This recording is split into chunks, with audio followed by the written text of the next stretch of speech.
salita at sa pagkasugat saya. Praise God, hallelujah. Itaas po natin ang ating mga kamay, mga kapatid, at parangalan po natin ang ating Panginoon. Hallelujah, sapagkat siya lamang ang Diyos na karapat dapat nating purihin at sambahin. One more time, let us offer a clap offering. You are praise Lord. You are my Savior. You are my God. You are our King. You are our protector, our defender. You are the great provider. You are my everything. Wala na po ang hahanapin pa, Panginoon, sa inyo. Ang lahat, Panginoon, ay nasa inyo po, O Diyos. Kaya, Lord, ang taus-pusong papuri, pasasalamat ay hangin sa iyo lamang. Purihin ka, Panginoon, ngayon at magpakailanman. Panginoon, sa mga sandaling ito, dadako na po kami, Panginoon, sa pagbubulay-bulay ng iyong mga salita. Buksan niyo nawa ang aming mga puso't isipan. Nawa mabigyan po kami ng mensahe sa pamamagitan ng mga salita na bibigkasin ng iyong abang lingkod. Salamat po sa iyong pangunguna. In Jesus' powerful name, I pray. Let us worship one more time. Hallelujah, hallelujah. Wala na kami ibang kaiganang sa iyong Panginoon, kundi ang aming matatapat at pupuri. Purihin ka ngayon at magpakailanman.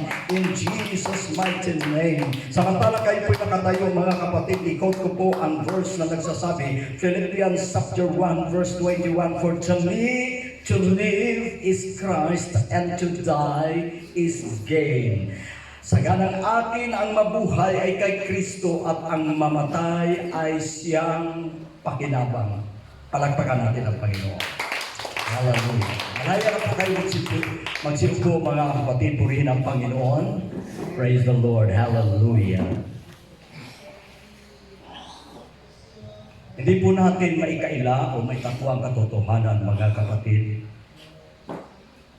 na sadyang ngay itinakdang panahon, nakatayo po ay mamamatay o kukunin ng ating Panginoon. At hindi dapat natin ikatakot ang kamatayan, mga kapatid. Amen? Kaya kung tayo po ay nasa kamay ng ating Panginoon, ang sabi po ni Apostol Pablo, sagana akin, hindi po siya natatakot sa kamatayan, mga kapatid, kundi bagkus siya po ay mayroong tinatawag na kagalakan. Bakit nagagalak? May kapayapaan si San Pablo. Sapagkat alam niyo po, mga kapatid, pagka siya po ay namatay, isang malaking pakinabang. Bakit? Ang kamatayan sa isang manampalataya, mga kapatid, doon na po siya maninirahan sa buhay na kung saan puspos ng kapayapaan, puspos ng kagalakan, wala ng karamdaman, wala ng kapigatian, wala ka mang anumang hirap, mga kapatid, kundi sa piling ng Panginoon, mabuhay na may kapayapaan at kagalakan. Kaya isang malaking pakinabang. Everybody say praise the Lord. Praise God. Now, ang sabi po ng isang pinakamatalinong hari sa banal na kasulatan na si King Solomon, mga kapatid, winika niya sa Ecclesiastes chapter 3 verse 2, panahon ng kapanganakan at panahon ng kamatayan. Yan po ang totoo. Yan po ang katotohanan, mga kapatid. Dahil sinabi rin po sa sulat ni San Pablo sa Hebrews 9:27, For it is appointed unto man once to die, and after this the judgment. At minsan na po itinakda sa mga tao ang mamatay, pagkatapos ay paghuhukom. Hallelujah. Now, ngayon, dahil ang bawat isa sa atin ay lilisan sa daigdig na ito. Kaya, para sa mga anak ng Diyos, ano po, mga kapatid, ang payo ng banal na kasulatan sa mga anak ng Diyos, sa mga buhay, sa mga nabubuhay sa sanglibutan ito? Ang salita ng Panginoon nagsasabi sa Galatians chapter 6 verse 7, huwag kayong padaya. Ito po ang payo mula sa salita ng Diyos para sa mga nabubuhay. At mayroon pong panahon na siya po ay lilisan o mamamatay. Kaya ang payo mula sa salita ng Diyos ay ito. Galatians chapter 6 verse 7, huwag padadayan. Ang Diyos ay hindi napabibiro. Sapagkat kung ano ang ihasik ng tao, ay siya naman kanyang aanihin. Sapagkat ang naghahasik ng ayon sa laman, ay sa kanyang laman ay mag-aani ng kasiraan. Datapwat ang naghahasik ng sa Espiritu, ay sa Espiritu mag-aani ng buhay na walang hanggan. Amen. Everybody say praise the Lord. Kaya sabi ng banal na kasultan, mga kapatid, kaya samantalang tayo ay may pagkakataon, magsigawa tayo ng mabuti. Hallelujah. Everybody say praise the Lord. Kaya meron pong banal na kasulatan, meron pong salita ng Diyos. Ito po mga kapatid, ang atin pong perpektong gabay sa buhay na ito, patungo sa buhay na walang hanggan. Kaya ang tayo mga kapatid, na samantalang mayroon po tayong pagkakataon sa daigdig na ito, kailangan mga kapatid, na tayo'y gumawa ng mabuti na ayon sa kalooban ng ating Panginoon. Yan po mga kapatid ko, ang paghahasik ayon sa Espiritu. Ano po ang paghahasik ng ayon sa Espiritu mga kapatid?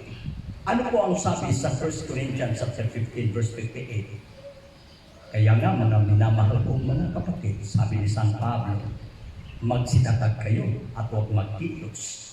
Laging sumasagana sa gawain ng Diyos. Sapagkat ang ating mga gawa sa Panginoon ay hindi walang kabuluhan. Everybody say praise the Lord.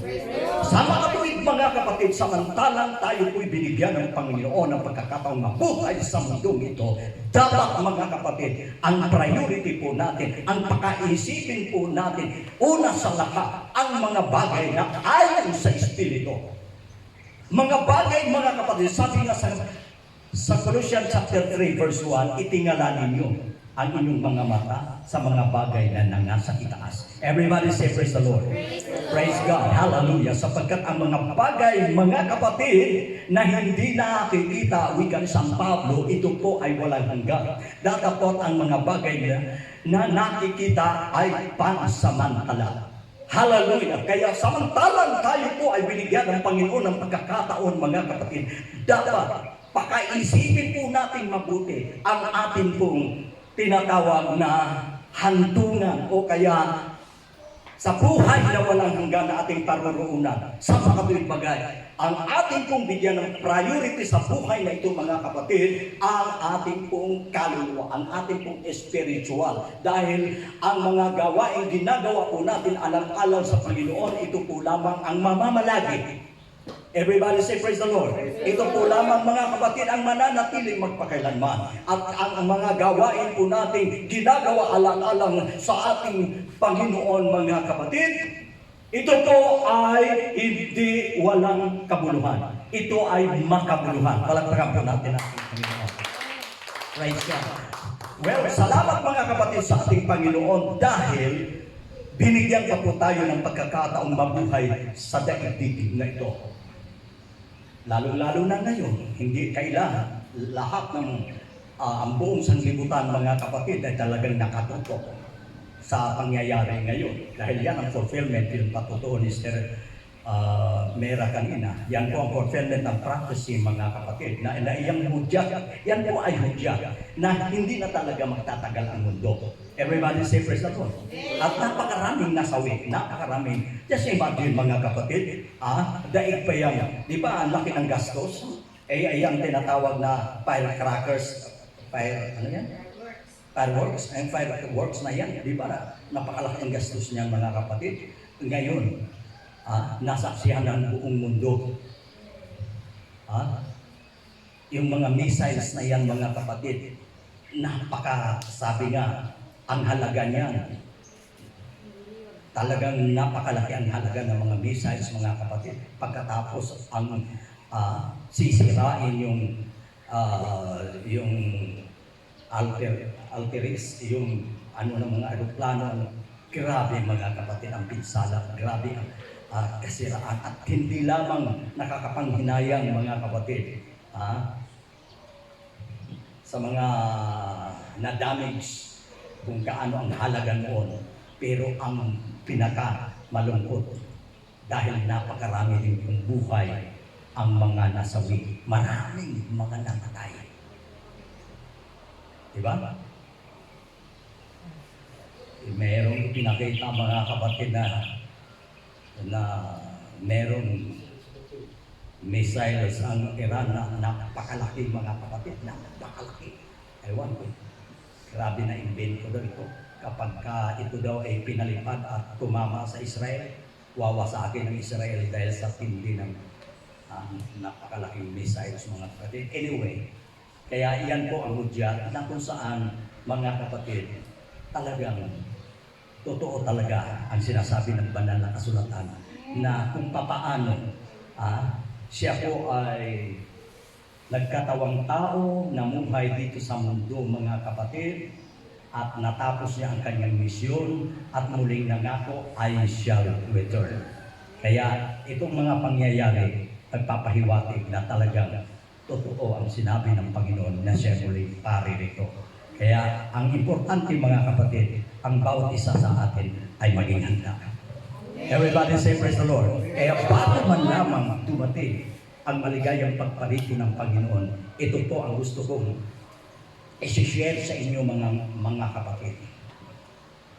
Kung mamatay man tayo, dahil mamamatay tayo mga kapatid.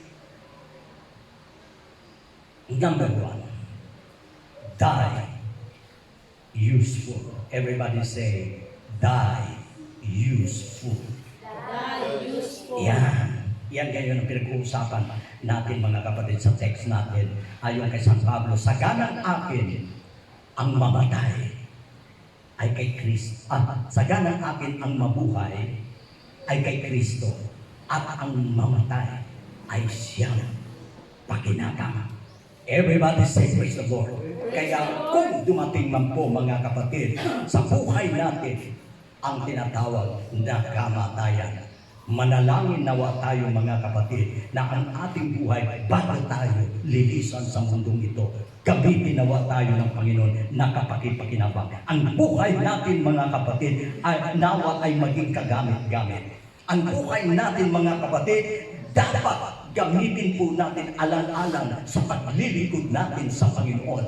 Dahil kung gusto po natin ang ating buhay mga kapatid ay maging kapakipakinabang sa mundong ito at lalo-lalo na sa mata ng ating Panginoon, dapat magpatuloy po tayo maglingkod sa Panginoon. Dapat mga kapatid, tayo po'y gumawa alang-alang sa kalooban ng ating Panginoon. Magpatuloy po tayo sumunod sa kagustuhan ng Panginoon. Dapat ayusin po natin ang buhay na ito mga kapatid. Ayusin po natin yung ating paglilingkod sa ating Panginoon. Everybody say praise the Lord. Paano po natin aayusin ang ating buhay upang tayo po ay maging karapat-dapat sa ating Panginoon? Samantalang tayo nabubuhay mga kapatid, ang Matthew chapter 6 Matthew chapter 5 verse 14, ang sabi, you are the salt of the earth. Everybody say praise the Lord.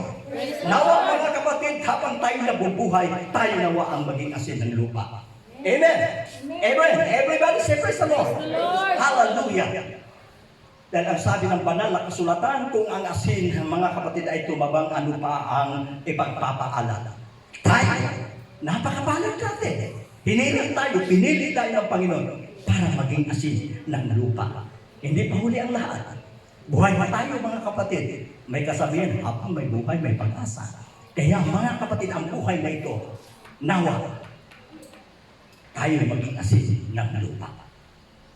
Alam po ba ninyo mga kapatid kung bakit hindi pa bumabalik ang ating Panginoon? Dahil narito pa ang iglesia. Pag kinuha ng iglesia, mga kapatid, tayo ang asin ng lupa. Pero pag kinuha na ito mga kapatid, yan na, magsimula na ang tinatawag na Great Tribulation. Pero salamat po sa ating Panginoon dahil tayo ginawang asin ng ating Panginoon. Pinangakuan niya po tayo mga kapatid. Of course, hindi po natin mababiolate ang ika nga, batas ng ating Panginoon o ang itinakdang. Sabi ng banal na kasulatan, panahon ng kapanganakan at panahon ng kamatayan, nakatakda talaga na minsan o mamamatay mga kapatid. Pero ang privilege, kung ikaw ay naging asin ng lupa, ikaw isang naging tunay ng manampalataya, ikaw ay nagiging masunurin sa kalooban ng Panginoon, mga kapatid. Alam mo ba niyo anong mangyayari?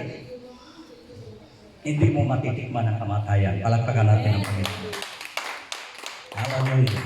Praise the Lord. Dahil yan po ang pangako ng ating Panginoon. Nang wika ng Panginoon, that they that remain alive shall be caught up together to meet the Lord in the air. Ang mga nadatnang buhay sa pagparito ng Panginoon ay aagawin, sasalubong sa Kanya sa alapaap. Yan ang mga asin ng lupa. Kaya i-preserve ang sanglibutan ito, mga kapatid, dahil sa iyo at sa akin. At ang sinasabi pa sa 5:15 ng Matthew, mga you are the light of the world. Amen. Everybody say praise the Lord. Praise the Lord. Tayo daw po ang ilaw ng sanglibutan. Wow, praise God. Kaya po mga kapatid, isang napakalaking pribilehyo po para sa atin na tayo po ay naging anak ng Diyos. Tayo po ay naging Kristiyano, mga kapatid, sapagkat sa atin po ipinagkatiwala ng Panginoon ang ilawan. Kung ang Panginoon po, mga kapatid, ang siyang nananahan sa ating buhay, taglay po natin ang ilawan ng Panginoon. Everybody say praise the Lord. Sa makatuwid, mga kapatid, sabi po sa 5:16 ng Matthew, let your light so shine before men that they may see your good works and glorify your Father which is in heaven. Praise God. Kaya sa pamamagitan, mga kapatid, ng ating mabubuting gawa, kaya nga po, die useful. Kaya mamatay man tayo, mga kapatid, nawa ang ating pong pakiusap at dalangin sa Panginoon. Mamatay nawa tayo, mga kapatid, na tayo po ay naging liwanag. Ang ating pong iliwan, mga kapatid ko, ay lumiliwanag ng gayon. Na ang ilawan ay hindi po inilagay sa isang takalan o sa isang kahon, mga kapatid, kundi ito po ay nilalagay sa tamang lalagyan upang ang lahat ay maliwanagan, upang lahat, mga kapatid, ay magkaroon ng liwanag. Kaya yung buhay natin, mga kapatid, nawa bago man lamang tayo lilisan sa mundo ito o kaya babalik ang ating Panginoon, tayo nawa ay nagiging ilaw. Palakpakan natin ang Panginoon. Lumiwanag nawa ang ating ilawan, mga kapatid. Hallelujah. Papaano liliwanag ang ating ilawan? Sa pamamagitan ng ating mabubuting gawa. Hindi tayo naligtas sa pamamagitan ng ating mabubuting gawa. Datapwat ang ebidensya na ikay naligtas dahil ikaw ay gumagawa ng kabutihan. Amen. We are not saved by works, but we are saved by grace. Sa makatwid, mga kapatid, tayo po ay gumagawa ng kabutihan at ang ating ilawan ay ating pong ipinaliliwanag, mga kapatid, sapagkat nananahan na po ang ating Panginoon sa ating buhay. Tayo po'y gumawa ng mabuti dahil tayo na ay iniligtas ng Panginoon. Hindi po, mga katikaya, tayo gumawa ng mabuti para tayo maligtas. Hindi po. Niligtas na po tayo sa biyaya ng Panginoon. Kaya gumawa po tayo ng mabuti. Palakpakan po natin. Hallelujah. Praise God. Praise God. Yan po ang isa na dapat, mga kapatid. Sabi nga, it is a serious business to prepare for our last day. Kaya bago tayo lilisan, bago tayo mawala sa daigdig na ito, bago dumating ang nakatagdang panahon para sa atin, nawa ang ating buhay, mga kapatid, ay naging kagamit-gamit o kapaki-pakinabang sa harapan ng Panginoon. Next, die respectful. Palakpakan natin ang Panginoon. Die respectful. Amen. Everybody say praise the Lord. Hallelujah. Nawa, mga kapatid, makita ng sanglibutan na ang ating buhay dahil nananahan, gumagawa ang Panginoon sa ating buhay, nawa makita ng sanglibutan na ang ating buhay ay kagalang-galang. Tayo respetado mga kapatid sapagkat nakita nila ang ilawan, nakita nila ang liwanag sa buhay natin, nalalasahan nila ang lasang asin. Kaya naman ikaw ay naging kagalang-galang. Napakaganda mga kapatid na bago ka malang umanaw, ang ating buhay ay naging respectful. Everybody say praise the Lord. Wala silang masasabi sa atin mga kapatid, kundi ang kanilang maging bukang bibig, ay mabuti si Ganun, ay talagang ako'y nag-bless sa taong yun, ganito, ganyan. So mga kapatid, may panahon pa, may pagkakataon pa na ang ating buhay ay ayusin po natin. Everybody say praise the Lord. Hallelujah. And lastly, die and forget sa po. Die and forget sa po. Hallelujah. Everybody say praise the Lord. Amen. Napakaganda mga kapatid. Na kung lisanin man natin ang mundo, hindi po tayo makakalimutan ng mga taong nakakasalamuhan natin. Bakit? Dahil tayo po ay naging channel of blessings. Tayo po ay lumiliwanag. Tayo po mga kapatid ay naging kapaki-pakinabang. Marami po tayong sabi nga, may tinatawag mga heroes mga kapatid. Ano po, nagpapakamatay sila dahil sa isang dahilan o kaya talagang binubuwis na kanilang buhay mga kapatid. Ang mga bayaning niyan ay tumatak sa alaala ng mga Pilipino mga kapatid. Pero sa mga anak ng Diyos, dapat bigyan po tayo ng Panginoon ng pagkakataon mga kapatid na sa mga huling pahina, kung sabihin natin yung ating aklat ay napupuno na, ngunit meron pang pahina na natitira, nawa maisulat sa pahinang yaon na wala pang laman ang lahat ng kabutihan, ang lahat ng mabubuting gawa, ang lahat mga kapatid na mga bagay na kapuri-puri, anumang bagay na matuwid, anumang bagay na kaibig-ibig, anumang bagay na kagalang-galang, anumang bagay na may mabuting ulat, nawa maitala sa mga pahina mga kapatid na natitira ng ating buhay upang sa gayon mga kapatid, ang ating buhay ay maging aklat na kailanman ay hindi malilimutan. Kaya napakasarap isipin mga kapatid, kung tayo po, bago po tayo kukunin ng ating Panginoon, meron po tayong nagawa.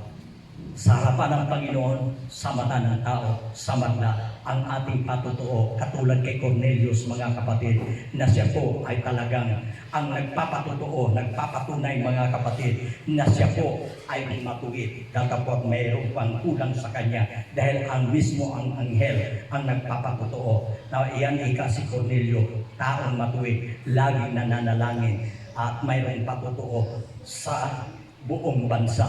Everybody say praise the Lord. Mga kapatid, before I conclude this message, ang patutuo tungkol sa tinatawag die unforgettable. Die unforgettable.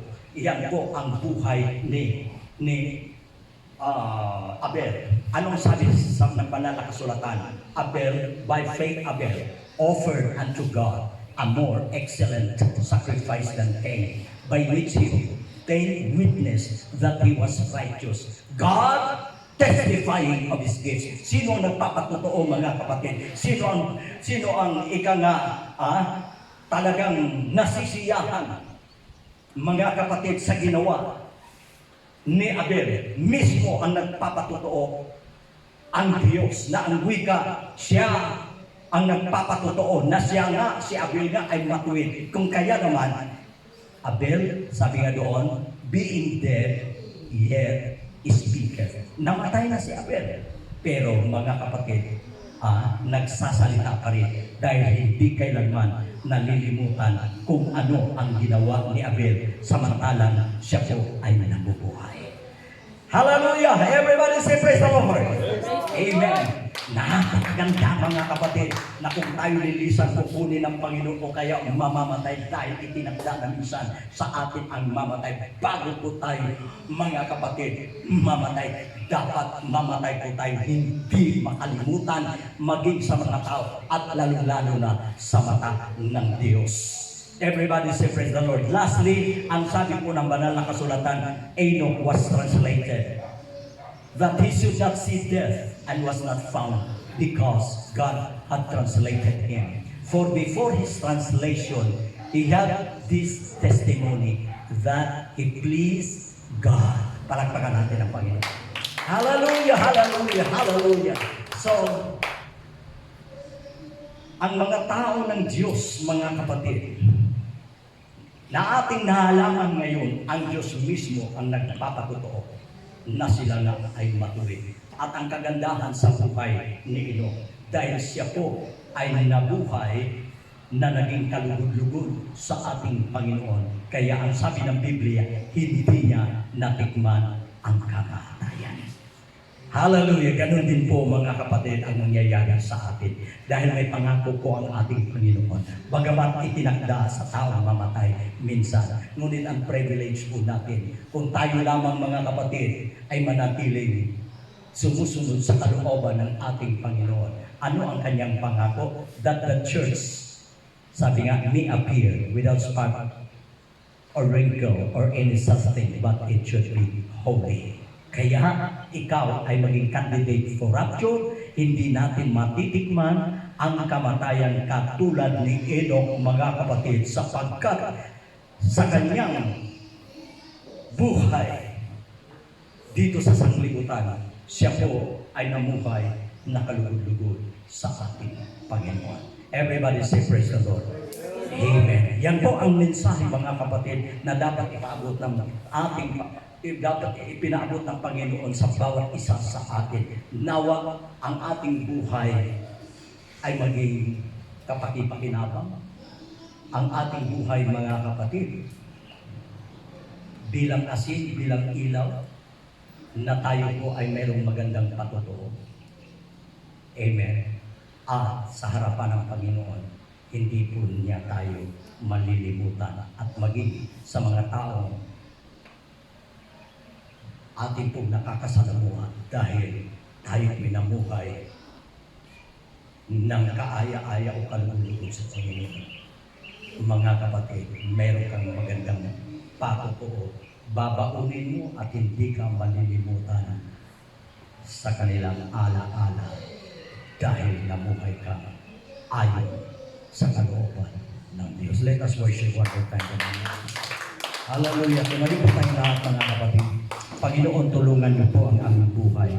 Kami po ay labis-labis na nagpapasalamat dahil sa kabila ng aming mga pagkukulang, marami po kami mga shortcomings, marami po kaming dapat ayusin, marami po kaming dapat gawin, Panginoon, upang ang aming buhay po ay maitama po sa inyo, Panginoon. Ngunit dahil ikaw ay patuloy na naging mahabagin sa aming buhay, binigyan niyo pa rin po kami ng pagkakataon. Panginoon, ang aming pong pakiusap ngayong tanghali o Diyos, dahil kami po ay minsan ang itinakda na kami ay mawala, mamatay. Nawa ang Panginoon, bago man lamang ninyo kami kunin, o Diyos, maganap nawa ang tatlong bagay na ito sa aming buhay, na mabuhay po kami, na kami po ay yung magagamit ng lubusan, na ang buhay namin, Panginoon, ay maging patotoo, magiging halimbawa, Panginoon, magiging ala-ala, Panginoon, ang aming buhay. Lord, wala po kaming magagawa sa ganang aming sarili. Kami kaya po, Panginoon, kami ngayon ay nagmamakaamo, nakikiusap po kami, tulungan niyo po kami, Panginoon, Panginoon, dahil wala po kami magagawa sa ng aming sarili. Kailangan po namin ang iyong kapangyarihan, kailangan po namin ang iyong mga salita, kailangan po namin ang iyong mga paalaala, Panginoon, upang makonvict po ang aming buhay. Lord, ang aking dalangin, Panginoon, nawa, Lord, i-release niyo na po, O Diyos, ang iyong ipinangako sa amin na mga biyaya, Panginoon, upang ang iyong mga anak wala na pong dahilan na maging maayos at maglilingkod, Panginoon, ng tapat sa inyo, Panginoon, sapagkat provided ang anumang bagay na kailanganin dito sa mundo. Dahil ito ang nagiging balakid, ito ang naging malaking sagabal upang hindi po, Panginoon, makapaglingkod ng maayos ang karamihan. Ngunit salamat, Panginoon, dahil ikaw ay nangako, Panginoon, na iyong pagpapalain ang sinumang sumusunod sa iyong kalooban, O Diyos, at naniniwala sa iyong mga salita, Panginoon. Kaya ngayong tanghali, O Diyos, hallelujah, I declare victory in the name of Jesus. We claim, Lord, your blessing upon us. Thank you so much, Lord, for the release of your blessing upon your people, Panginoon. Hallelujah. Kailan pa ba kami kumilos? Kailan pa ba kami, Panginoon, gumawa, O Diyos? Samantalang meron pang pagkakataon yamang amin na pong nakita, namin na pong nasaksihan sa aming palibot, Panginoon. Kung ito man maging hudyat ng Third World War, hindi po biro, Panginoon, ang digmaan na magaganap. Kung ito po ay yung pahintulutan, Panginoon, kung ito na po ang nakatakdang panahon, hindi po biro, Panginoon. Magkaroon po ng napakalaking kapighatian dahil tunay, Panginoon, hindi na po katulad nung una sa pamamagitan ng tabak, sa pamamagitan ng pana ang ginagamit nilang sa pakikipag-away. Ngunit ngayon, Panginoon, mga nuclear weapons, mga missiles, kung ano-ano pang mga sophisticated weapons na kung saan, Lord, napakarami pong mga taong mamamatay. Kaya, Panginoon, Lord, kami po ay nananalangin. I-bless niyo po ang iyong mga anak, Panginoon, sa lugar na ito. Lord, i-release niyo po ang iyong mga yung pagpapala, Panginoon, upang makapaglingkod ng maayos, O Diyos, ang iyong mga anak, ang aming mga pamilya, Lord, ang sambahayan, ang pamilya ng iyong mga anak, Panginoon. Lord, na wala nawang maiiwanan, kundi ang bawat isa sa amin, Panginoon, ay maging mapalad na makasama, Lord, sa iyong muling pagparito. Dahil wala na pong ibang pag-aasa, Panginoon, sa aming buhay, kundi ang makasama sa iyo. Kaawa-awa, Panginoon, ang maiwan sa daigdig na ito. Kaawa-awa, Panginoon, ang hindi makakasama sa iyo, Panginoon. Kaya, Lord, samantalang ang iyong biyaya ay bukas, samantalang bukas pa ang pintuan ng kaligtasan. Panginoon, kahabagan niyo na, O Diyos, ang napakaraming mga tao, lalo-lalo na ang mga manampalataya na maging totoong manampalataya, na maging totoo sa paglilingkod sa iyo, na maging maayos, Panginoon, makita ang iyong kalwalhatian, na ang aming buhay ay maging ilaw, ang aming buhay maging asin, Panginoon, upang sa gayon, Lord God, kami po ay maging daluyan ng iyong pagkapata at magkaroon kami ng napakagandang patotoo samantalang kami nabubuhay. Bago po kami mamamatay, Panginoon, bago po darating ang iyong muling pagparito, masumpungan niyo nawa ang bawat isa sa amin na maging karapat-dapat sa iyong presensya. Lord, ikaw ang mangusap, Panginoon, sa aming mga puso, Panginoon, na huwag kami makalimot, Lord. Meron po kayong ipinaabot na mensahe na samantalang meron pong pagkakataon na yung ipinagkaloob sa amin. Lord, huwag niyo nang patagalin, Panginoon. Bigyan niyo na po kami, O Diyos, ng tagumpay. Bigyan niyo na po kami, Panginoon, sa amin pong hinihingi at dinadalangin, ipagkaloob niyo nawa, O Diyos, upang sa gayon ang aming mga buhay ay maging kapakipag-inapang. Magamit niyo po ng lubusan upang ikaw ay makakilala, ikaw ay may tataas sa pamamagitan ng aming buhay, Panginoon. Lord Jesus, mag-usap ka, Panginoon, ngayong tanghali, O Diyos, sa iyong mga anak, tulungan niyo po kami. Kailangan po namin, Panginoon, ang iyong tulong. Wala po kami magagawa, Panginoon, kung wala po ang iyong tulong. Kaya, Lord, nakadepende po kami, umaasa lamang po kami sa iyong habag, sa iyong tulong, Panginoon, dahil kung kami ay iyong tutulungan, O Diyos, Diyos, magagawa po namin ang mga bagay di magagawa na mahirap para sa ngunit if we can do all things through Christ which is strengtheneth us. Magagawa namin, Panginoon, dahil Ikaw ang Diyos na aalalay sa amin. Ikaw ang magpapalakas sa amin. Kagaya ng iyong sinabi, Panginoon, huwag kang matakot sapagkat ako'y sumasay. Huwag kang malupaypay sapagkat ako iyong Diyos. Aking palalakasin ka, oo, aking tutulungan ka, aking aalalayan ka ng aking kanang kamay, ng aking katuwiran. Salamat po, Panginoon. Salamat po, Panginoon, sa iyong mga salita. Hallelujah, hallelujah, hallelujah. Manalangin po tayo mga kapatid. Kausapin po natin ang ating Panginoon. Nangungusap ang Panginoon sa